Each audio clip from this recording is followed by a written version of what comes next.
energy, so much going on, not only in the world, like here in the movement of Unblinded, with what's happening this weekend, with all the members in our elite program. It is truly magical. And as we step into gratitude, what are you thankful for? Let's step into the energy of gratitude wherever we are right now, whether we're taking a run, whether we're sitting at our desk, whether we're still trying to hit the snooze button and just listening to the huddle on the side, wherever we are, what are we grateful for? Let's drop it in the chat. There's so much to be grateful for. I'm grateful for book bags that they carry stuff. And when you go somewhere, you can bring the things you need. So I'm grateful for book bags. That's something that I'm grateful for. I've had one travel bag for 4 years, traveled the world with it, has stickers from all the countries I've been in. And it's a pretty awesome book bag. So that is something to be grateful for in the world of many things to be grateful for. Book pack, backpack. It's a great question. I think it's more of a backpack, Jay, but thank you for dropping that in. So for gratitude, for thankfulness, what are we thankful for? Are we thankful for the magic in our lives, the moments, the opportunities, the moments with our children, with our family members, with ourselves and our own thinking time? What are we thankful for on this Thankful Thursday with so many things that's happening, that's stepping into gratitude? And on that energy, let's step into the indispensable element. There's, 4 steps, 10 indispensable elements. One of them being love. And on Thankful Thursday, how does it feel? Think of the emotions of gratitude and love. How similar are they? I'm not saying they're the same. Definitely not. I'm saying how similar is it to step into them? Gratitude, for the devices we're using to get here. Gratitude for each other. Gratitude for the energy, the love that's present between us, the world, the people around us. How similar are those energies? And why is it such an important, indispensable element? Because love can also equal curiosity. When, dynamics arise, loving all people and standing, because sometimes we may not agree. Sometimes it might not be said the way we want to receive it, or many other dynamics. We always have the opportunity to choose. We always have the opportunity to choose to love everyone, to love all people, to be curious. And gratitude is a beautiful, step, door, hack, key, whatever trigger, whatever it is for you to step into that feeling. So in your conversations, as we, step into the formula, the 4 steps, we practice the 10 elements, which are omnipresent. The steps are 1, 2, 3, 4. The elements, there's no specific order. We have them in smaller QVC. It's a beautiful way to remember them as an acronym, but they're omnipresent, always there, always varied. And the rise of indispensable elements is critical. Love, emotional and energetic transference. Karen Dreyer did a beautiful display last week of emotional and energetic transference, truly stepping in, boom. It was I just remember, I felt like I was in a basketball game. I was boxing out. Her energy was just so potent. It was there. And these elements matter in the world of influence, in the world of communication, all that matters. So I'm going to step into the chat here and just read some of the things that we're grateful for to kind of carry our energy forward. Karen Kent, thankful for this awesome September weather and being on the huddle. Don Pett, super grateful to have you on The Real Raw. Love, your communication. I'm grateful to be free to enjoy my thoughts. Joe, it was a good call this morning. Thank you. Jay Levine, I'm thankful for the power of acknowledgement and validation. The illustrious Joe Hagan, going with this one. Ready? Joe the Rock Hagan. I was seeing him doing the eyebrow yesterday, so I'm dropping that in there for some fun energy. D Rush, grateful for the 3 Fs, Fernando, fall, and fun. You're ridiculous. D Rush, you're funny. Mr. Orange, thankful for being part of this community. Thanks for everyone's gifts and an orange heart. I didn't even know they had orange heart emojis, but of course, Frank Clark, Mr. Orange with the orange heart. Ina, God's provisions, love that. Liba, when living in gratitude, we are filled with love. Michelle, thankful for all the opportunities that have been cleverly disguised as obstacles. Donna, I'm grateful for the pen, my voice, and the wealth of health. So there is much gratitude, many beautiful things happening, here on the huddle. So let's continue with our conversation as we were through the indispensable elements. Teresa, thankful, just catch that last one. Thankful for rising and self-mastery. Yeah. Teresa, you show up different. You've always been incredible. Let me start there. And like now you show up different. And I mean that lovingly, respectfully, like in fun. It's like you're different. You show up different.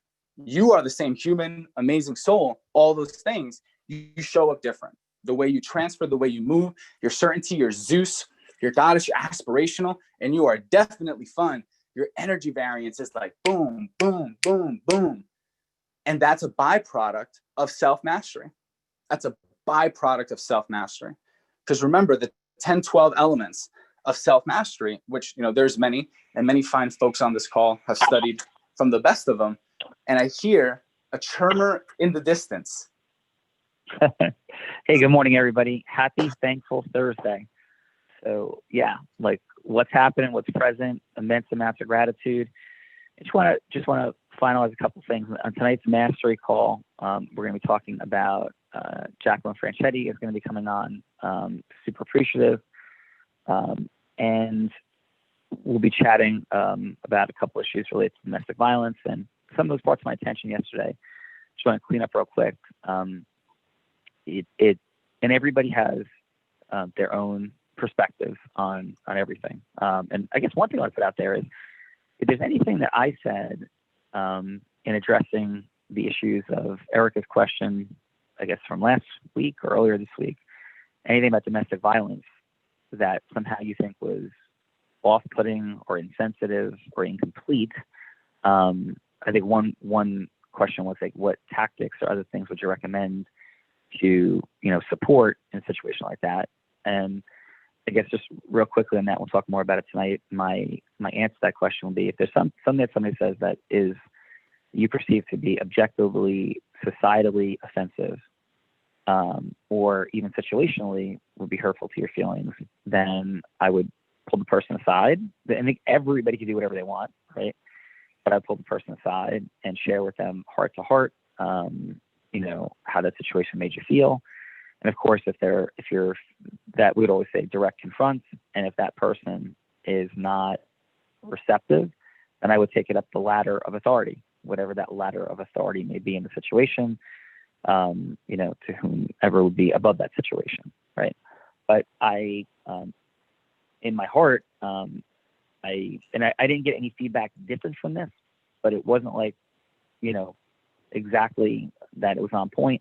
So if there's any way that you think I was insensitive in how I communicated about that situation, I'd like to know.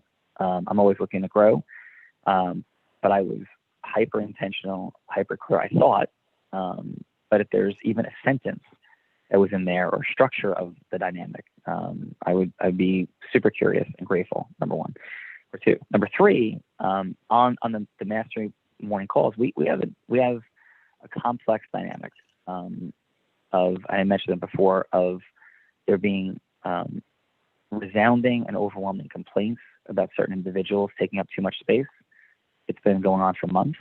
And we've even had to consider removing people from the group for months over those issues, which is I have fought against internally inside of Unblinded team, not wanting to remove anybody. And we've been addressing it. We've addressed it in certain situations directly. And so this is inside the 8 a.m. mastery call. And, I was going to go through details of the situation I was involved in, but I will say this, that I've been in groups led by some of the most respected and appreciated people on the planet, where said leader has blown up people for not, and I'm not talking about this situation, I'm talking about overall, for not having a commentary being in service of forwarding the effort of the group, right? And what we're trying to do. And so, just when we're commenting, two issues. One is when anybody, let's start with this, when anybody is commenting on anything that might be a particular area of sensitivity to them, right? Let's be empathetic, and let's strive for empathy, love, for sure. And then we get to the complex question of boundaries. Like, what are the effective boundaries, and when and where should they be? And there is a differential. So that's number one. And two, not to be dismissive, insensitive, condescending, any of those things. Like that, we don't have space for that at all here, right? And third, and we'll get more to specific optics because on the mastery call on the 8 o'clock call tonight for mastery folks. But this touched the huddle, so I'm going to touch it in these general ways. But we'll get more specific on the mastery call for people in mastery. And then finally, in addition to all those, that there are people who are far more who resonate more, right? Period. With groups. That's why Oprah's Oprah, and somebody who has a TV show who's a really nice person has a TV show for a month, no longer has it. Yet there might be, 10% of people who can't stand Oprah, right? And there might be 10% of people or 5% of people that think said, talk show host that didn't get a job is better than Oprah. Like, her family may think so, her friends may think so. Somebody may think that their brother is a better speaker than Tony Robbins or has better insights. And he may have a group of 4 people around him that are like, you're better than Tony, and they're chanting that all day long. Or, you're a better coach than, Herb Brooks in hockey, for the high school players that played for, St. John's Public High School in Idaho. Right. And it doesn't make anything wrong. Right. But there's, in group dynamics, there's group resonance, there's group perspective. And in it, right now, what I'm saying, every single person here is listening to what I'm saying, and you're applying it to something different and speculating on all the different things that I'm communicating about, and applying it to your own knowledge, speculation, how your neurons in your brain fire, making connections. And I guarantee you, not a single one of you is thinking about the exact same thing and things I am thinking about. Right. But you're certain you are, just like I am at times. Like Michael Smikin would say, it's like Sean can read minds, like advanced science. I definitely cannot read minds. Right. But I definitely have a very unique ability at a higher level than we'll go 99.999% of people to discern what individual people are thinking when I'm communicating with them. And that's why I've been so effective at exposing Ponzi schemes, fraudsters, and other things. Right. And that's why I evoke very strong emotions from people, because people can understand that I could read into situations in them, and it can create very high expectations of me from people, which I appreciate. And I want and appreciate your high expectations. Just asking, not asking for anything, actually, just offering a perspective that when it comes to group dynamics, there are very strong opinions about like structure and how something complex should be positioned and discussed. There's folks that on every single issue that have been affected by trauma, the traumas of blindness, the traumas of sex trafficking. People with those who've been affected by those things are on these calls consistently. There's people here that have been, lots of people who've been involved in situations of domestic violence. There's some people who perpetrated domestic violence on this call, I am sure. I don't know that for a fact, but I've been in Date with Destiny in Tony Robbins' room, and when the entire room writes the thing that they're most embarrassed about in the world, it is unbelievable to hear the things that come out from that room, like from any room. I've been in there and somebody said, yeah, I've murdered somebody. That these are things in the basket that go up and they pull out all the things people have done. So I am sure there's perpetrators of domestic violence in this line, probably that didn't have the penalties they should have. There's people in this line that have many that have been victimized by domestic violence, and my heart aches and breaks for that. And I'm one of them. I experienced domestic violence as a child. I was not beaten. I was hit, not often, to be really clear. And I saw alcoholism, domestic violence occur in my household, and not at an extreme level, but at a meaningful physical level. And when I was 11 years old, it was the most frightening thing I ever encountered in my life. And it impacted my decision-making and my avoidance of conflict, probably to this very day.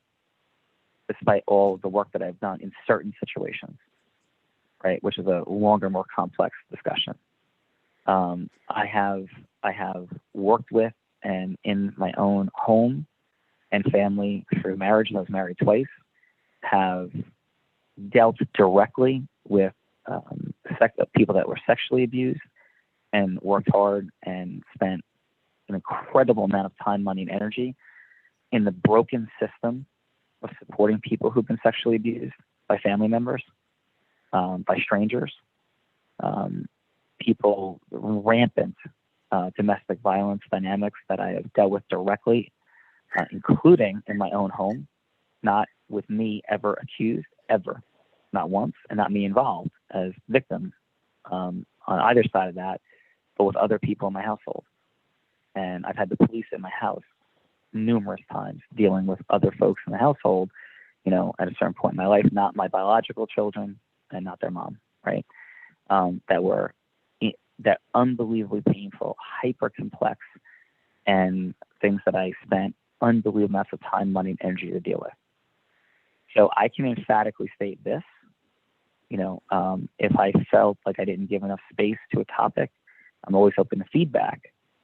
But if anybody is confused about my understanding of the dynamics of domestic violence as somebody who's been on the receiving end directly and indirectly, and who's spent hundreds of thousands of dollars on therapists and programs for people who've been victimized by it directly, who's flown on airplanes 10 different times to try to find the best experts in the country to deal with the issue.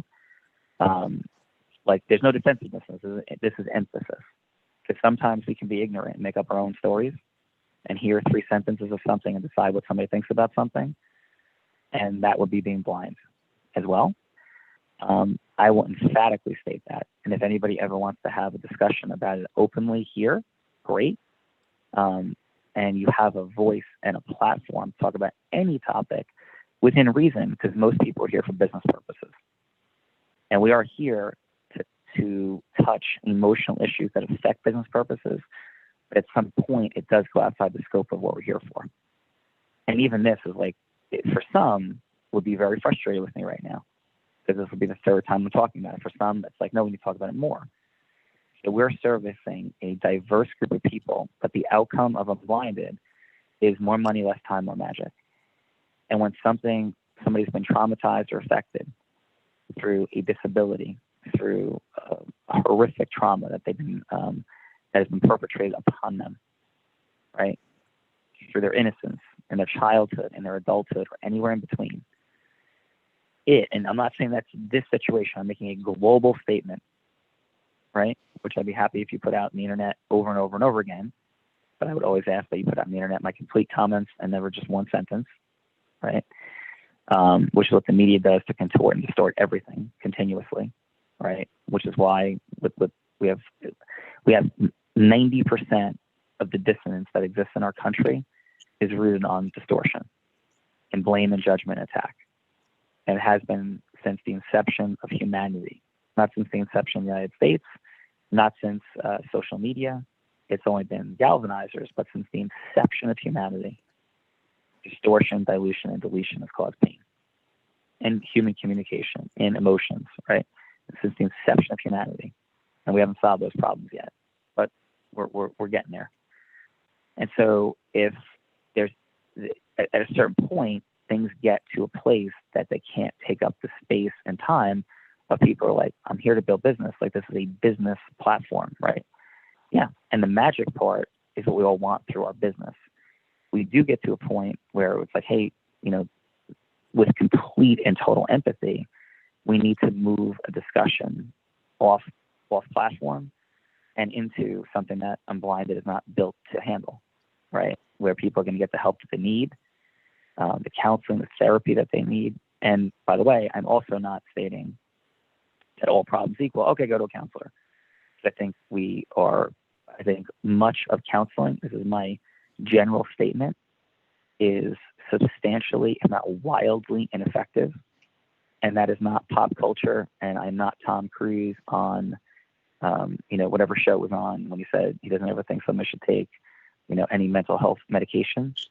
But I will never fail to take a position. I think we take way too much pain medication in America. We take way too much mental health medication in America.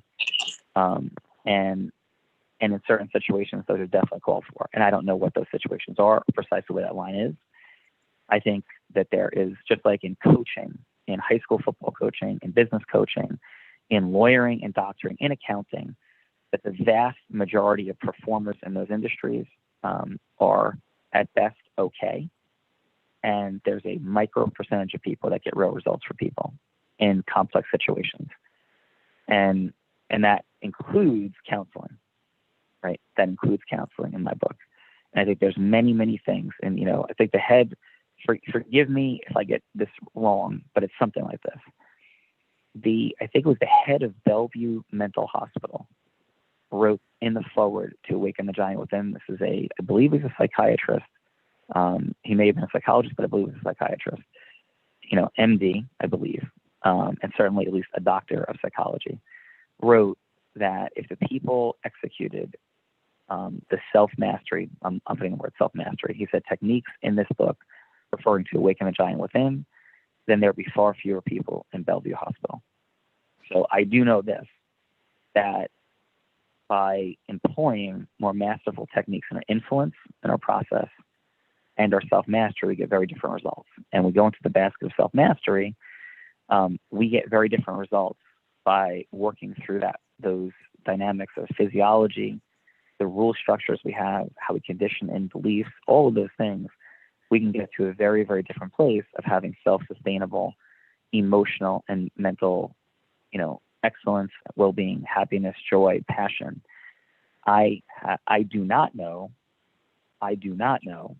where the line is when it becomes the need for other professional dynamics. So we will always endeavor to do our best collectively on that, with love, with empathy.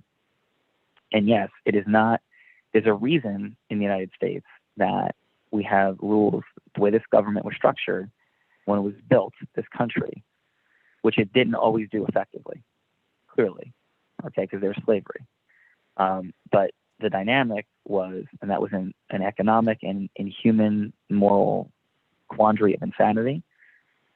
Footnote, right? Slavery is something that's been around since the inception of humankind in every culture and every dynamic horrifically, and is on the verge of eradication off the planet Earth, thank God, but still not, because people are sexually enslaved as we speak today, and enslaved in other ways as well. And I'm not confused, right? And so the dynamic, though, of the majority does not overcome the rights of the minority. So the protection of minority rights, and minority is not skin color, it's the lesser group. If the majority controls and just like does whatever it wants, then that's how we get like Nazi Germany, right? So there is the protection of the rights of those that have less votes, the minority meaning less votes in something. But other than protecting a base level of rights, which whatever those are, the majority does make the decisions and set the policy, other than protecting the rights of the minority. And I believe in that system very well, because if everything was protecting, every right of everybody, saying everything I want to do is this. So like, hey, I want, my decisions, I want the microphone 7 days a week on every scenario. Well, that can't happen, because then we don't have an organized structure to do anything. If people are going to build a house, it's going to be a certain way. If people are going to fight for the rights of people inside of domestic violence, there's still leadership. Like, there's not every idea doesn't get airtime.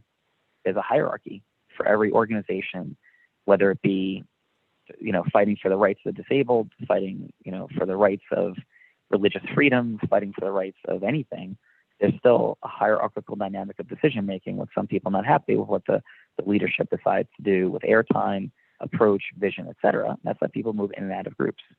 So that is and like, we will send you back to this huddle, right, in the future to listen to.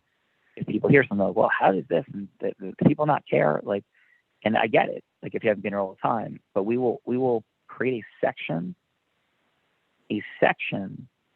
on the website, and that will be drawn to say, like, what does Unblinded think about how humans in group dynamics should function when sensitive topics come up, when disagreements come up between, majority groups and minority groups.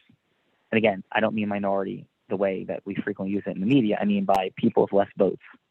So it could be like the minority group could be, hey, should we have cheesesteaks or should we have like quinoa? Like the less votes group, right? And so what do we do about it? We're going to take all these huddles and potentially what we talked about in the mastery call and put it there.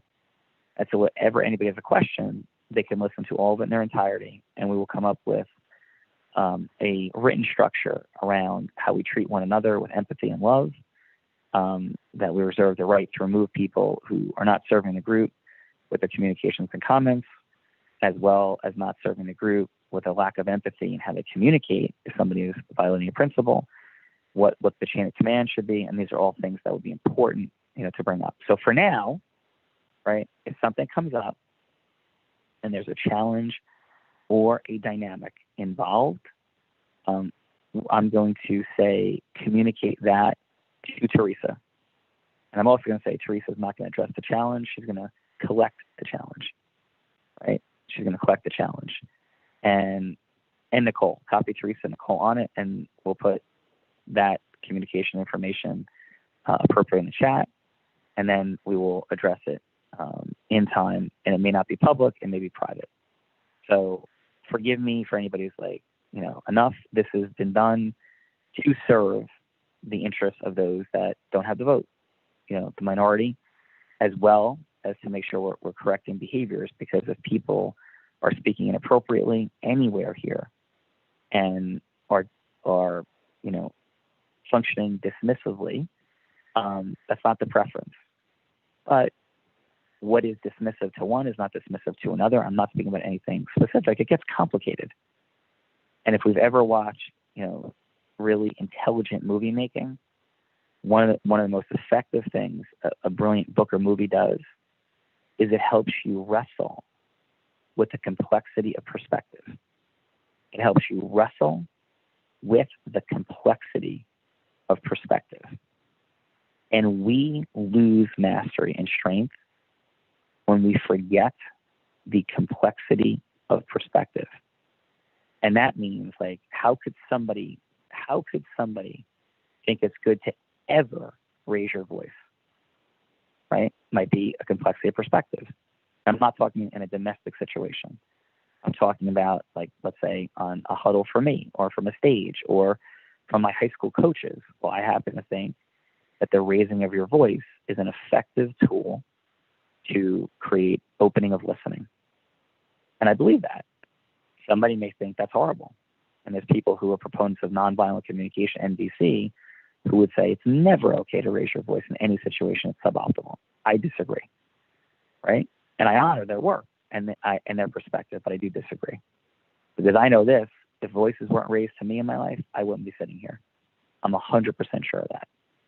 So I'm using that as an example that we could have differing perspectives, but where it becomes wrong is when we begin to vilify others, unless it is clearly objectively problematic. Like if somebody were to say, hey, I don't think pedophiles, there's a real problem with that.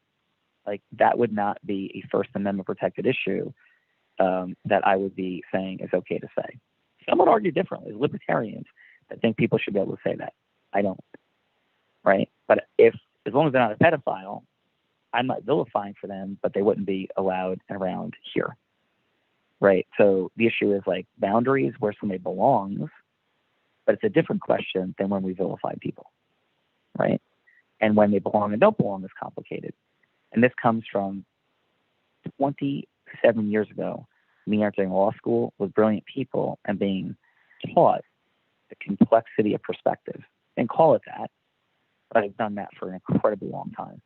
Factually, legally, emotionally, there is massive complexity in perspective.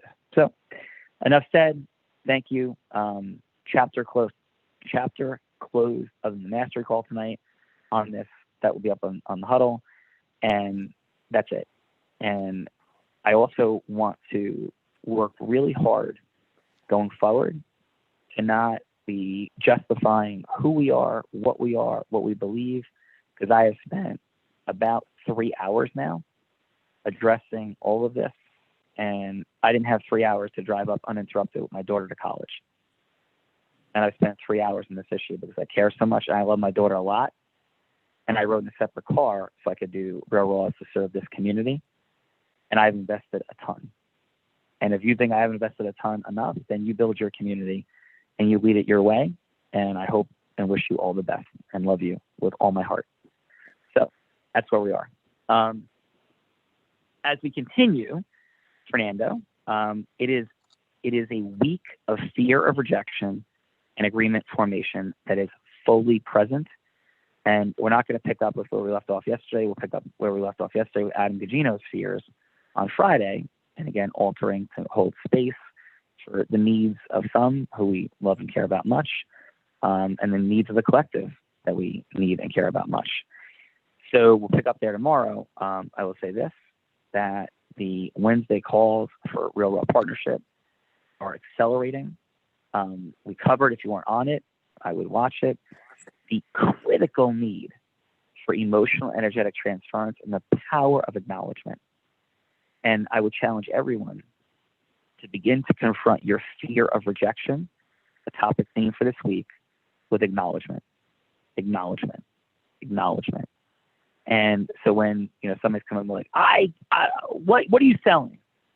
Wow, your level 5 listening tells you like something's at stake, Johnny.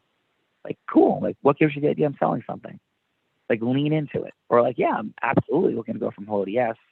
Depends on what you mean by selling. If I'm hearing selling to mean manipulation, the taking, giving you something you don't want, pushing something on you not good for you, absolutely not. That's not selling.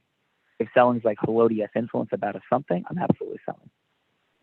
Like scotoma creation, acknowledge, and I appreciate your energy, like in your reaction and the strength of your boundaries, Johnny. Thanks. Like leaning in with acknowledgement creates scotoma. Okay, leaning in with acknowledgement creates scotoma, and it also transfers energy. Like that's Zeus energy. It's John, sure, yeah, please. It's Adam. I had that yesterday after a 20-minute introduction call. What are you selling? And wow, okay, well, what do you? I asked, what do you think I'm selling? And they went on for about 10 minutes describing all the things they thought about coaching, training, sales. And of course, by the end of that, I was able to really address all of those different or nuances and distinctions of what we do as opposed to, what they perceived in what I was selling. So it was incredible. Yeah, that's awesome. And that's what it is. Because everybody has preconceived notions of everything. I say lawyer, you say what? Collectively, something. I say accountant, you say what? I say man, you say what? I say woman, you say what? I say human being, you say what? I say money, you say what? I say market, you say what? I say cold call, you say what? I say Irish, you say what? I say Italian, you say what? I say white, you say what? Right? Like I say Christian, you say what? I say Jewish, you say what? I say Muslim, you say what? Right? In each of these situations, I say agnostic, you say what? I say Satanist, you say what? I say America, you say what? We all have preconceived notions conditioned into us. What we do with them is a different question, but all of us do. And when rejection and agreement formation are like circulating, like we're dealing with people's preconceived notions and limiting beliefs. And agreement formation at step 4 is about empathetic, acknowledging, effective questions, right, that open up the dynamic and sitting in the space of. It's not like, okay, now I'm going to get them and convince them. And this is why I so emphatically will share with you, and we'll close with this today, that rooted in your fear of rejection, connected to, at least, perhaps not rooted, for many, not for everybody, right? But it certainly, if you use these words, pitch, hook, close, right? Get, take. Anybody fundamentally who is pitching, hooking, closing, getting, taking, right? You vibrationally feel an adversarial dynamic with the person you're dealing with. Because you're not telling them, hey, here's my, like, or if you step into the frame with them of pitch, you're putting yourself across the table. Okay, go. What's your pitch? Like, there's a step that there's, okay, I'm putting you on the stage on a platform in a frame. Go ahead, convince me. Like, that's just not how it works. That's not the framework that we're talking about Unblinded. We're talking about integrous, heart-centered communication in love, which has Zeus energy, decisiveness. Like, I don't pitch. That's empathy. Like, thank you for the framework that you exist in your world. I honor it, but I don't live in that frame. I don't pitch anybody. I say those things all the time. If anybody's like, okay, what are you pitching? I'm like, I don't pitch anything. It's the first sentence that I say. Scotoma in, like, beginning. And I'm like, I'm not making it wrong to use that language. I don't know that it serves you, but, like, I don't pitch anything. I share things with people of massive value, and that's what we connect on. I don't pitch anything.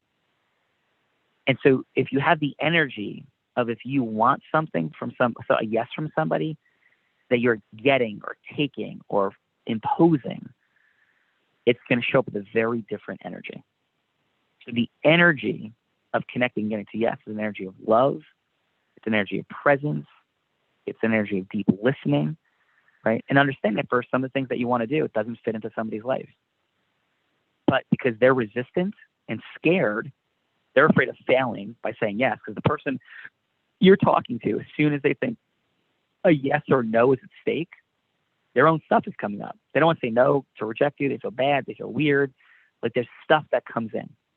So we can't let that stuff come in, and that stuff comes in a whole lot more. You bring that in when you're using the language of pitching, hooking, closing, getting, taking. You know, my target, my prospect. Even prospect is like, but the person I'm sharing with, the person I'm going to go from a little yes with, it's a human. It's a human being. Not a target. I don't like prospect. Even word lead, like, these get into words of objectification of people, you know, and we get into that space of objectifying other humans versus, like, sharing, agreement formation, you know, all empathy, love, deep listening, see you, I hear you, what you say matters to me. That's when it gets complex, right? Okay, so that said, any final, Adam Gugino? Just that everything today really landed. And I forgot all about that. I was going to have some questions asked of me today. So I will be prepared tomorrow for your deep dive into fear. Yeah. Your fears. Absolutely. And Fernando, ready. And for those coming, LBI, it is on and beyond. It will be it will be magical. It will be unleashing. It will be freeing, and mastery will rise. And it'll be a time of immense joy, connection, and will not be forgotten. Like, will not be forgotten. Incredible things are going to occur, and the outcomes are freeing us at a new level from rejection, rising in process, influence, and self-mastery hugely, and doing it with great variety, skill practicing, unique distinctions, have several new and fun announcements that you'll be the first to hear about things that we're dealing with Unblinded specifically. And yeah, you will definitely have an immense amount of collective energy, and depth of, like, tribe building will be present in the house, and a lot of fun. And we say tribe, we mean people who are collectively interested with free thinking to build their money, time, and magic with leverage, not living in the frame of fear that binds most people. Fear, like, that binds most people, of rejection, of failure. So everybody have a beautiful day. Super grateful, and, like, surfing is in the air.